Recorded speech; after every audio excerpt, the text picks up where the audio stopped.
Good afternoon. This is Russell James completing and finishing the Curriculum and Instruction portfolio for the Masters in Curriculum and Instruction. And I'm going to go through and kind of highlight some of the artifacts that I used for the portfolio itself. A couple things before I get started. I did not use any of the assignments from this summer. We've been working on this portfolio several times, so I used the last time that I really uploaded artifacts to the portfolio, and I'm using those artifacts and just go into a little bit more detail on some of them here. But the summer classes were fantastic. If I wanted to, I could go back in and apply several of those assignments into this portfolio. Looking at imagination and novelty and all those interesting concepts and ideas that we talked about over the summer were very, very powerful. I'm looking forward to using them in my classroom. But a little bit about myself. I just completed my 5th year teaching at Harlem High School in Harlem, Georgia. I graduated from Harlem High School in 2005, and I was lucky enough to get a job at my alma mater. I absolutely love it here. And, I taught for 4 years before I made the decision to start try to start on my master's, and I'm glad I did. I really do feel like I'm going to be able to bring a lot of these concepts into my classroom next year, and I'm excited about it. I really do feel that I am better prepared. I feel like I have a better knowledge of curriculum. I feel like I have a better knowledge of instruction. I feel like I have actual applicable things that I can use in my classroom starting in the first week, and I'm looking forward to doing that. So, again, that's just kind of a short introduction about myself. I feel like here, if I discuss each artifact that I use for each of these standards, we're going to be here for a while. So I may skip a couple standards, and kind of several of these group of standards I use the same assignments just because they're relevant. So I may kind of bring some of these standards together or skip over some, highlight a couple others just to get the 15-minute mark. So without further ado, here we go. Looking at Standard 4A1, and that's where I'm going to start right here up top. And completers give evidence of planning that recognizes the need of students, the context which must be considered when planning curriculum, and the philosophical frameworks that undergird curriculum design. For this particular assignment, I chose a curriculum theory discussion that we had very early on in the program, and it was the curriculum discussion that revolved around curriculum theorists. And this is one of the very first times, I'd heard of Jerome Bruner. I've heard of some of these curriculum theorists and their ideas regarding education, their ideas regarding learning, but this was the first time I really got a chance to dive into it. And this is just my post you're looking at here, but the assignment required us to read several posts and respond. And throughout this assignment, I feel like I have a very good base of knowledge as far as the curriculum theorists that led us to where we are today. And the biggest eye-opener for me is there is no right answer. I focused here on Jerome Bruner, and I feel like his ideas resonated with my own theory as regarding curriculum, regarding student learning. But each one of the curriculum theorists that we were presenting with, they had different ideas. Is data the most important thing? Is student learning the most important thing? Is the teacher the most important thing? Looking at the students themselves, Bruner was an advocate of the learner in the educational process, and that really resonated with me personally because I like to make relatable content a requirement when students come into a personal requirement. I put that on my shoulders to get the history of the United States and create relatable content that students can relate to. And that's one reason that I really connected with Jerome Bruner. Also, the critical thinking, the constructivist approach of critical thinking and problem solving are very important to me because those are two things that the students are going to take with them when they leave the school, the critical thinking and the problem solving skills. So as you can tell, Jerome Bruner resonated with me, but each one of these theorists we looked at really opened my eyes again one more time to the fact that you can have a different approach than me when looking at the student, when looking at curriculum, when looking at instruction, and it's not wrong. They're all revolve around how do we get students to engage with the content? How do we get students to learn? What can we do to create the best learning environment for our students? So that was a great way to start this master's program off, and I got a lot out of the assignment. But back to the curriculum and instruction standard. 4A2, completers provide evidence of the ability to align curriculum across local, state, and national standards within and across subject areas. For this artifact, I'm using my curriculum map that we made for our own subjects, and I used high school history as mine. But this was an interesting assignment because I took it a step further. I was having difficulty narrowing down exactly where our Georgia standards of excellence originate, where they come from. You know, we recently went through a modification in Georgia, going from the Georgia performance standards to the Georgia standards of excellence, and there were some, some small changes, well, some big changes made in the standards. But I ended up calling the Georgia Department of Education, and they sent me back and forth a few times, but I finally landed with a professor who really broke down where our standards come from as far as the actual content. Who determines exactly what those standards look like, who determines exactly where the standards come from, how the students see them, why is this event here, why is this event not in here.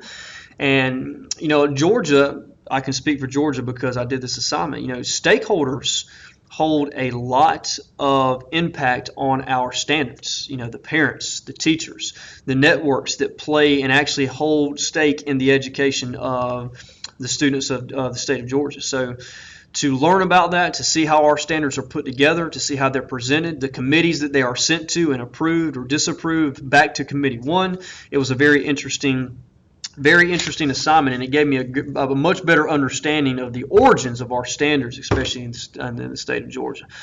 Moving on to A3, completers provide evidence of knowledge of resources including technology, support best teaching practices. For this particular standard, I chose the LMS project that we completed, and the LMS project, again, was an interesting project that I really enjoyed. If I can find it here, I'm sorry. Looking at different LMSs, this standard revolved around technology in my eyes, and this particular project we had to choose a particular learning management system and break it down. Edmodo was the one that I chose because I knew least about it, and I found that Edmodo is a fantastic system that I'm going to apply in my classroom next year. It's another way of linking teachers with their students, bringing content related material onto this system, assignments, assessments, communication between teachers and students, communication between parents, communications between teachers and teachers. Teachers can share information back and forth, so it's a fantastic link, and this is the artifact that I chose for that particular standard. Looking on to A4, completers exhibit the ability to evaluate curriculum by using performance data and student work to determine student understanding and to refine curriculum. Again, I had several different ideas here as far as which one of these artifacts I was going to point out, but I decided to use the curriculum case study just because of the use of performance data. This curriculum case study, we had to go in and break down a certain part of our curriculum that we use and how as teachers we break this curriculum down, how technology was used, and also using performance data to see how our students performed on the assessment. Was that our fault as teachers? Was it the assessment that caused the issue? And using this performance data, we can really break down individual substandards using programs like Elluminate that allow us to go in and break down individual substandards, link individual questions with individual substandards. That way we can determine exactly where the issue resides within a given assessment, and the immediate feedback that these programs provide teachers allow teachers to make immediate adjustments. It's all about the students. The students are the most important thing in education. The faster that we can ensure that those students understand why they made the mistake, where the mistake was made, through remediation, through reteaching, through retesting, we can ensure that our students understand the provided content, and our students can problem solve, and they can make those adjustments moving forward. So that's why I chose this individual assignment for this artifact. Moving on to the B standards, and all of these standards here, I'm going to go ahead and I'm going to read all three of them now because I use similar assignments or similar artifacts for each three. Standards, standard B1, completers demonstrate the ability to design and modify environments that promote learning and are based on best practices and student performance data. Looking at B2, completers exhibit the ability to differentiate instruction through the use of best practices, student performance data, appropriate resources, and cultural responsive pedagogy, and completers give evidence of the ability to evaluate and modify instruction based on a variety of data, educational research, and continuous self-assessment.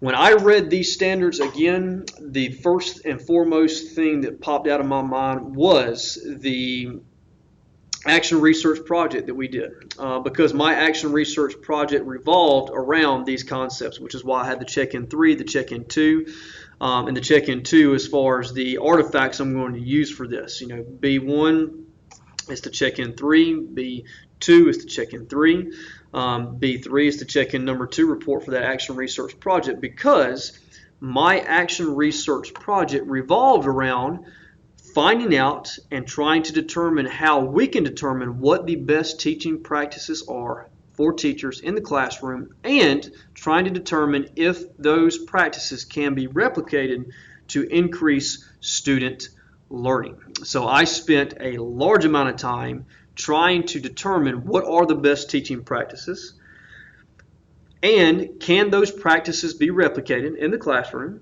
modified in the classroom environment to promote learning. And each one of these standards kind of revolves around that. I use data,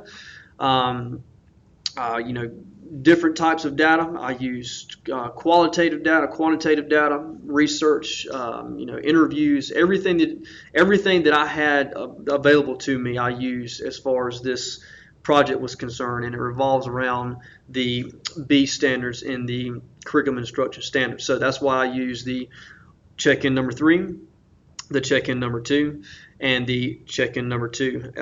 Check-in number 3 and the check-in number 2 as far as my artifacts for the B section here. And moving on to number 3, looking at, well, I say 3, C, I'm sorry. Looking at standard C1, completers exhibit the ability to apply current research and data as they demonstrate content knowledge and identify appropriate resources to promote student success. Here, I used the as my artifact for this standard. I chose the action research proposal. Completers exhibit the ability to apply current research and data as they demonstrate current knowledge and identify appropriate resources to promote student success. Again, my action research project revolved around student success. What are the best teaching practices? Of all the teaching practices, which ones are the best? And can those teaching practices be replicated to increase student learning?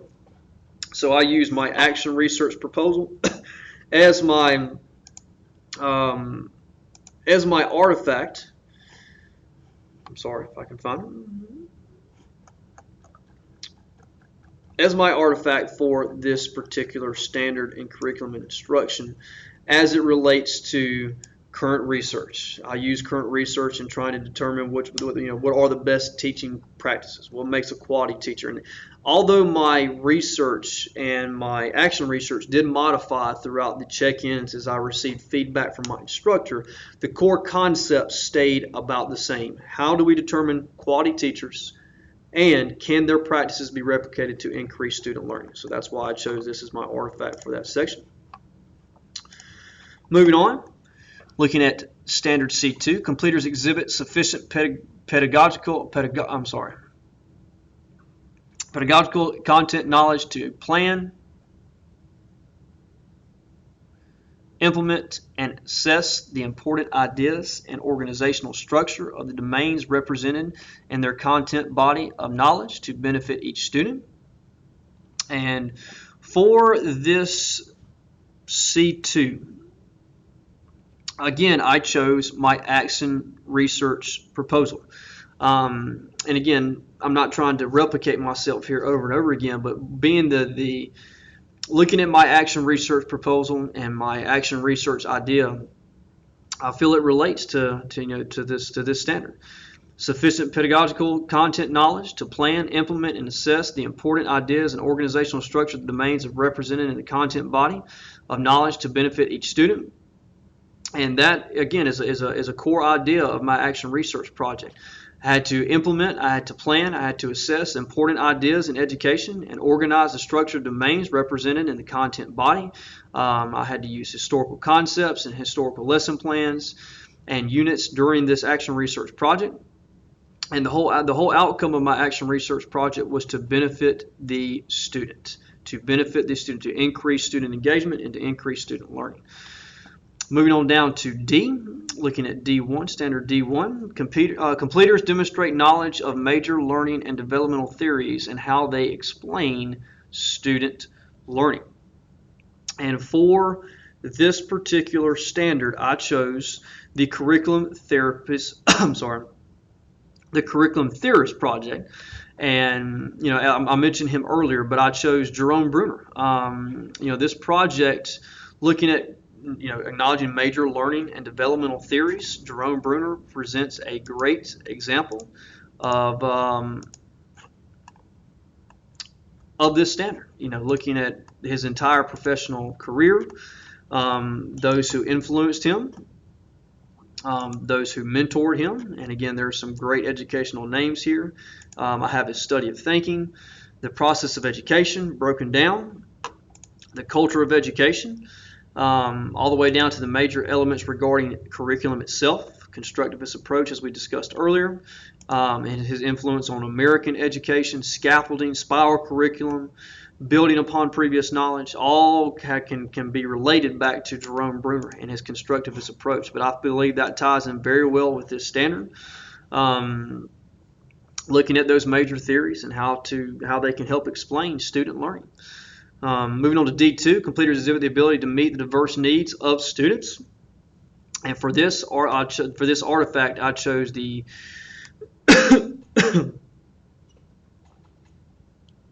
Erica's the Erica Stories project. I called it, I titled mine "Engaging Erica," and this was a very interesting assignment. But looking at the diverse needs of the student, I thought this was a great correlation as far as an assignment that we had to complete, and looking at the individual student and how their histories, how their stories, how their cultures can impact their learning. I'll read this abstract really quick. Student engagement is an important issue facing educators. I will argue that in order for teachers to engage students, we must understand how they learn and we must understand their culture.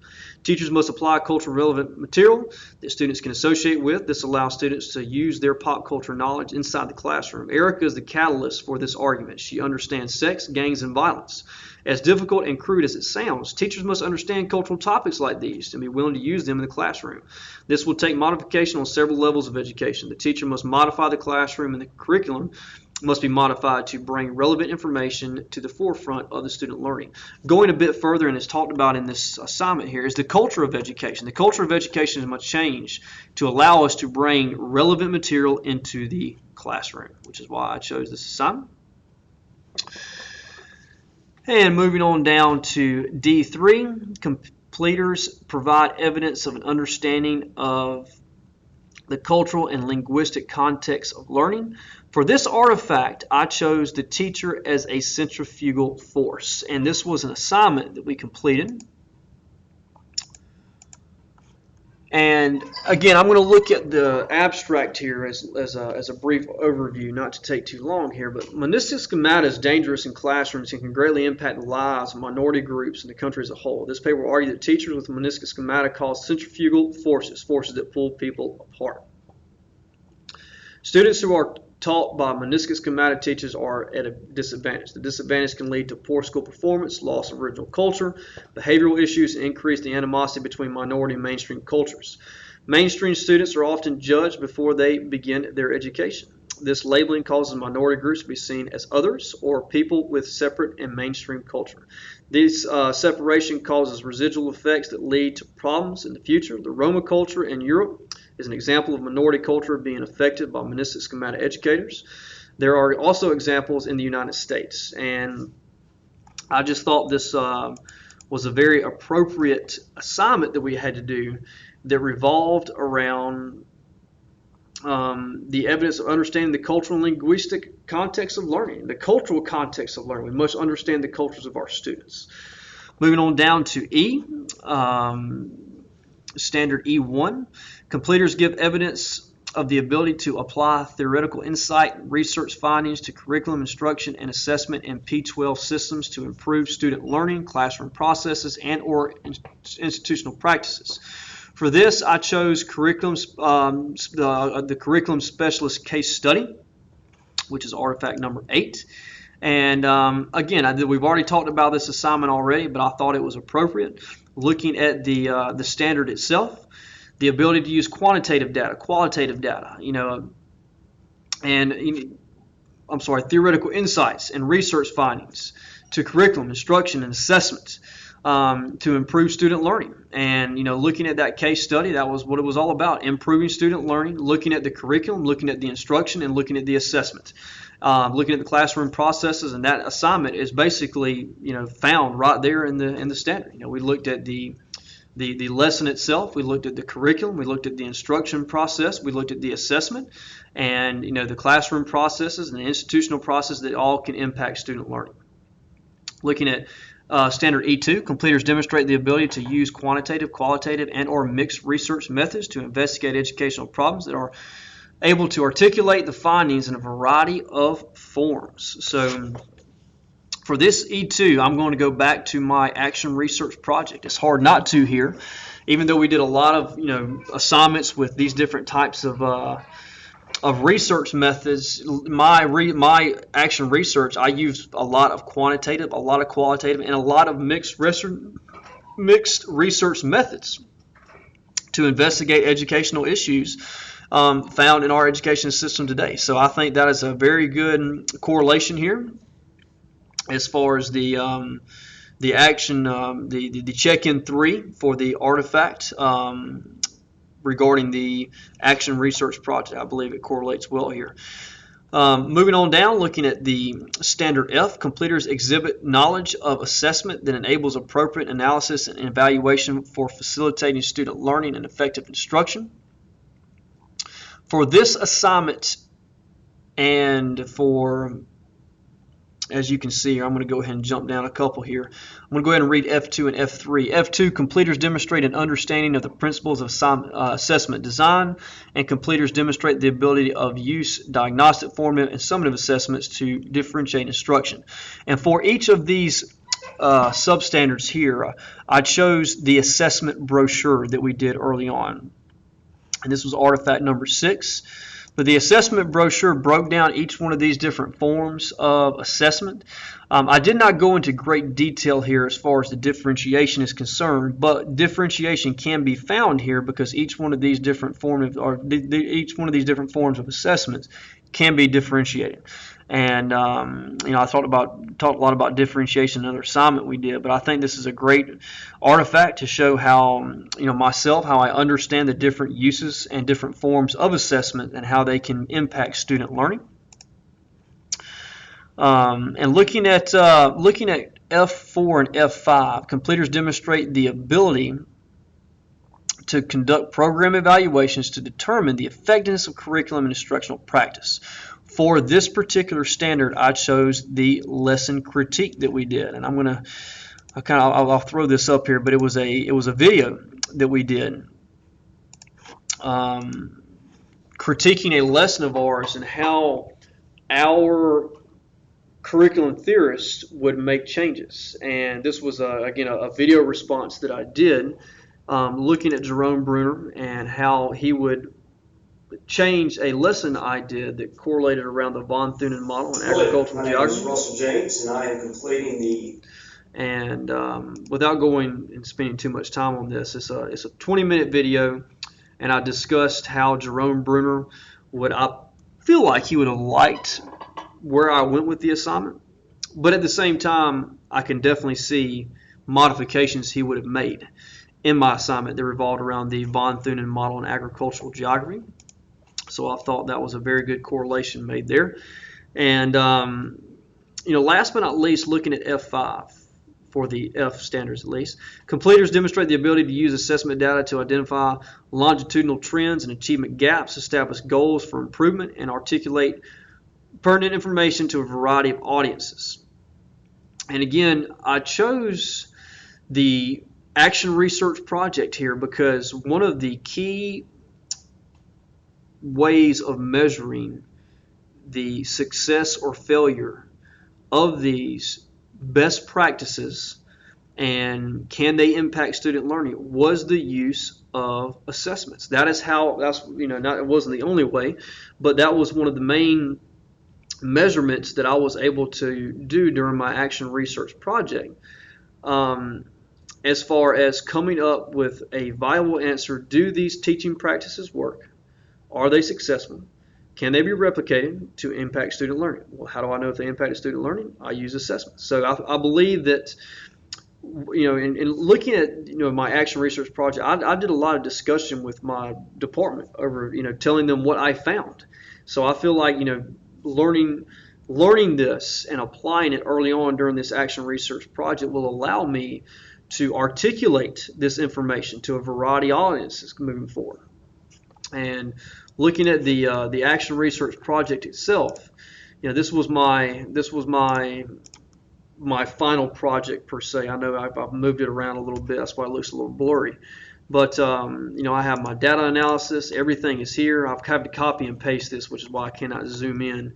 I don't think I have the original pulled up right here. But anyway, this was this for me, the action research project brought almost the entire master's program into play. I used each piece of the puzzle somewhere, and it really did play a key role. But especially looking at the data analysis, looking at the longitudinal trends and achievement gaps, I used all this during my action research project, which is why I thought it would make a great artifact for that particular standard. And moving on to G1, completers establish high standards for academic rigor, intellectual inquiry, and professional integrity. I used our December IGP update plan because I feel like as we move forward, we were able to implement a lot of these into our plan, into our updated IGP plan, individual growth plan, and just looking at some of the highlighted areas here, those were some of the areas in which I added in December. But I believe it's a great example of understanding these educational terms and actually applying them in the classroom and looking at the academic rigor, the intellectual inquiry, and professional integrity. All were parts of this individual growth plan, so which is why I chose to use it as my artifact. Completers participate in and or lead professional learning experiences and promote effective practices. I chose to put my assessment brochure here because once again, I've already showed the assessment brochure. I'll try to find it again. But once I created this assessment brochure, I was actually able to present some of my findings to some of the newer teachers at the school. We kind of did a little department meeting, and I was able to bring some of the first year teachers in and really dive into diagnostic assessment, formative assessment, summative assessment, the differences in each, how can we use each. And I actually used the direct information I got from this research in that professional learning experience, as leading that professional learning experience, which is why I chose the assessment brochure as my artifact there. And then completers advocate for the profession by modeling collaboration, leadership, and professionalism. The collaboration, I chose the LMS group project that we did where everybody did a piece, and that took a lot of collaboration using the internet, using the discussion boards, and I felt like that was a very positive example of the use of collaboration and different people stepping up in different leadership roles and staying professional at the same time. I really did enjoy this entire process, this entire master's program, and I'm looking forward to continuing my education in the future. And now, knowing what I know now, Georgia College and State will definitely be top of the line when I go to make that decision. Thank you very much.